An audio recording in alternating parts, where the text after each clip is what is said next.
আমাদের নির্বাচন কমিশন যেমন দরকার এবং অন্যান্য অংশীজন যেমন দরকার, তেমনিভাবে নির্বাচন কমিশন ছাড়াও নির্বাচন হয়েছে এই দেশেই হয়েছে এবং সুষ্ঠু নির্বাচন হয়েছে। তোমরা হয়তো তোমাদের জন্ম হয়নি তখন, 54 সালে কিন্তু নির্বাচন হয়েছিল সেই স্বরাষ্ট্র মন্ত্রণালয়ের অধীনে, তখন নির্বাচন কমিশনও ছিল না।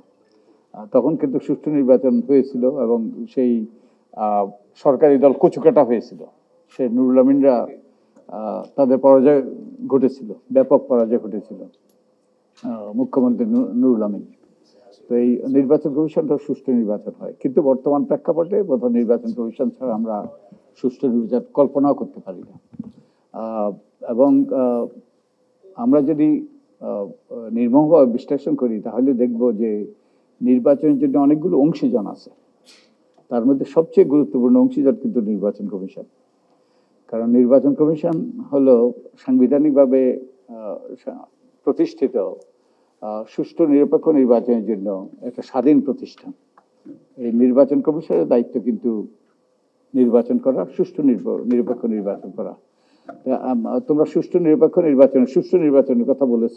সুষ্ঠু নির্বাচনটা কি, আমি একটু অন্যদিকে একটু আলোকপাত করার চেষ্টা করছি অন্যান্য অংশীজনের আলোচনায় আসার আগে।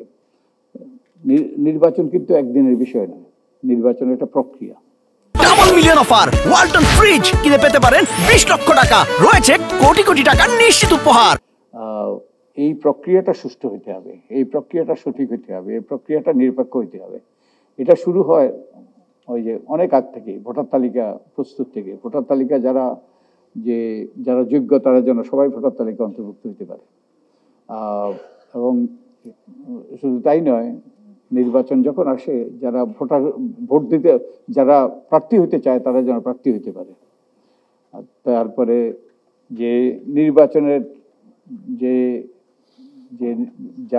যারা প্রার্থী হলো তারা যেন তাদের প্রার্থীতা যেন কোনোভাবে অন্যায়ভাবে বাতিল করা না হয়। তারপরে আরেকটা নির্বাচনী প্রক্রিয়ার আরেকটা অংশ হলো প্রার্থীদের সম্পর্কে যেন ভোটাররা জানতে পারে, যাতে তারা জেনে শুনে বুঝে ভোটাধিকার প্রয়োগ করতে পারে। আরেকটা পদক্ষেপ হলো যে ভোটাররা যেন ভোট দিতে পারে নির্বিঘ্নে, বিনা বাধায়, কোনো রকম হুমকির সম্মুখীন যেন তাদেরকে না হইতে হয়। তারপরে এবং আরেকটা শর্ত হলো সুষ্ঠু নির্বাচনের আরেকটা প্রক্রিয়ার আরেকটা অংশ হলো নির্বাচনের পরিবেশ যেন সঠিক হয়, শান্তিপূর্ণ হয়, যাতে কেউ বাধাগ্রস্ত না হয়। এই প্রক্রিয়ার আরেকটা অংশ হলো ভোট দেওয়ার পর ভোটগুলো যেন সঠিকভাবে গণনা হয়, যাদের পক্ষে ভোট দেওয়া হয়েছে।